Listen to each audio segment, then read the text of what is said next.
hears what you just said and says, wait, are you telling me that that problem is, I think the number one problem it solves is service level driven demand planning? Well, joining us to speak about that today is Greg Hartunian, president of Smart Software. Greg, welcome. Thank you, Russell. Greg, many of us know or think we have some pretty good grasp of what demand planning is, but we're here to talk about service level driven demand planning. Let's define our terminology. What do you mean by that? Every decision a company makes when they order product, when they predict demand, when they determine how much to order, when to order, what their order triggers are, will result in a service level implication for the organization. You order a lot, the service level will tend to be higher. You don't order enough, the service level will tend to be lower. If your order point is not high enough, the service level will be lower than you anticipate. Service level driven demand planning is about making sure that every inventory decision that the organization makes is tied to a service versus cost trade-off. And when you don't do that, and you don't have a precise understanding of that relationship, the inventory investment cannot be allocated in an optimal way throughout the organization. So really the essence of service level driven demand planning is making sure that the organization understands that precise trade-off. And it's not just about understanding that if you buy more or that you have a higher order point or a higher safety stock level, service will be higher, and vice versa. That's basics. It's understanding that there is a precise relationship between those levels and the service implication that can be exploited to the organization's benefit.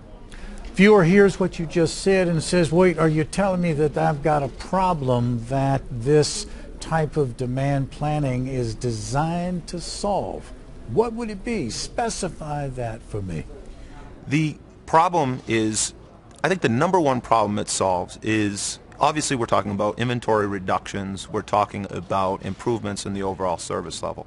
But the number one problem I think it solves is making sure that the organization is actually communicating and understanding that relationship. Too often you have an operations team that's stuck in the middle of a process. When inventories are too high, the CFO and finance is breathing down their necks. When inventory is low and there's a stock out, sales says, why didn't you have enough? I thought you had enough inventory. I thought this item was being planned.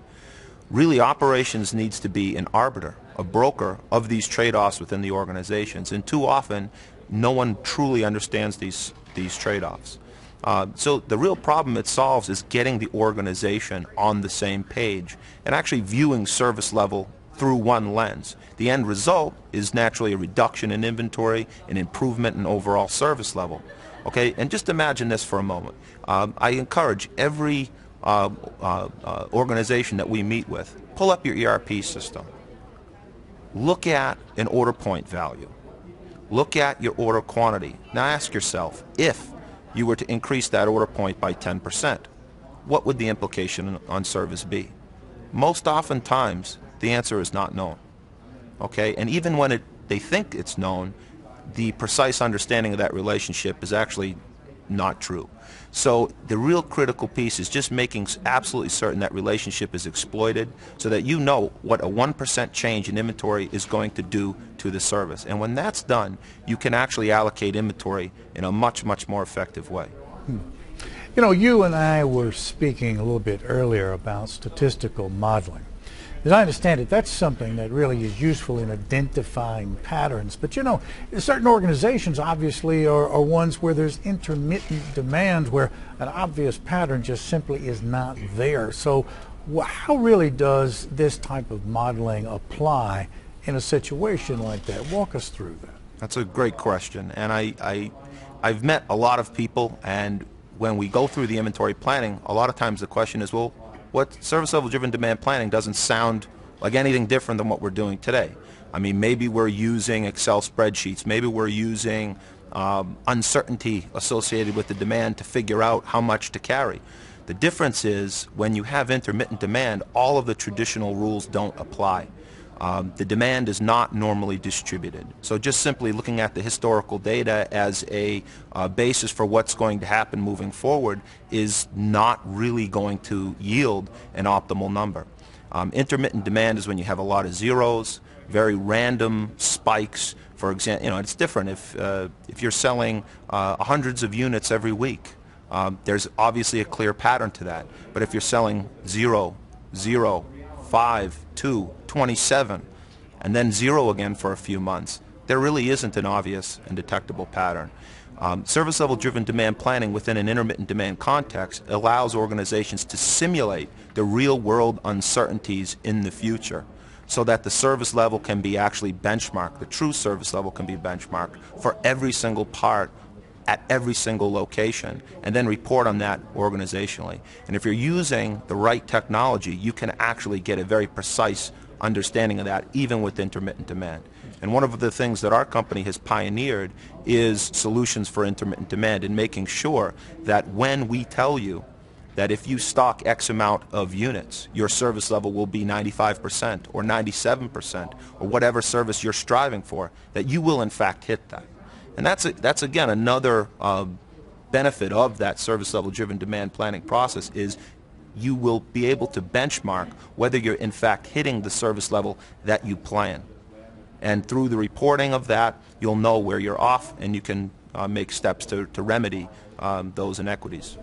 Okay, final question. But what I want to do here is I want to be the advocate for the viewer. I want you to give us a laundry list, if you can, of the benefits of this approach to demand planning. What would you say? Number one, the principal benefit is getting the organization on the same page. We met with an organization recently, and we talked with their operations team and asked them, what's your service level?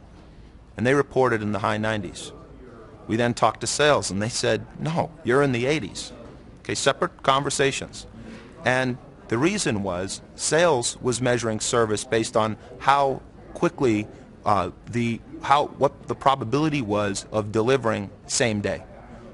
Within a week, actually, was the maximum they gave. Well, operations was reporting on service based on how often they were delivering within a 2-week time frame. So that extra week of difference was creating that gap. And one of the principal benefits of service level driven demand planning is making sure that the organization has agreement on the service level lens in which you're measuring yourself. Service can be measured in many different ways: line fill rate, order fill rate, with a customer replenishment lead time, shipping immediately from existing stock when that customer orders. And if the different parts of the organization are valuing different things, they're not on the same page. But it's very critical to understand what is your true service level given the result of your existing inventory policy.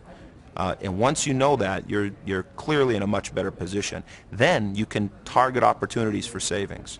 And for example, one of the things that we've done with organizations is we can identify all of the items that they are likely to achieve a future service level of 100%. Well, guess what? That means there's an opportunity for inventory reduction. You can target a 99%, and just that small reduction in service can often result in a 10 to 15% inventory reduction. That money can then be reallocated to parts that we've identified at a 70 or 80% service that are perhaps underperforming. And the interesting thing is the organizations didn't realize these things. They were just using the same traditional approaches for setting their order points, their order quantities, and it's really eye-opening when they can identify that. Very small changes can have a very lasting and impactful benefit for that organization. This sounds like a technology that is useful in the supply chain world, but I'm just curious about its application as it relates to procurement. What would you say? When procurement buys inventory, if they're buying the wrong quantities, it's going to hurt the organization.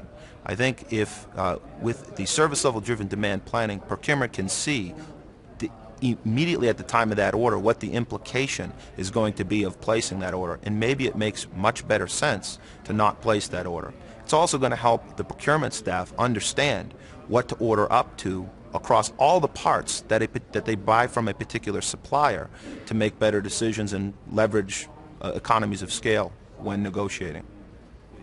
It's amazing the benefits that can be realized when people speak to each other and are on the same page, using the same processes and the same tools.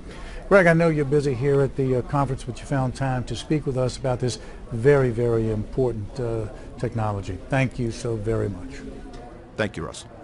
It's Greg Hartunian, Smart Software, speaking with us today about service level driven demand planning.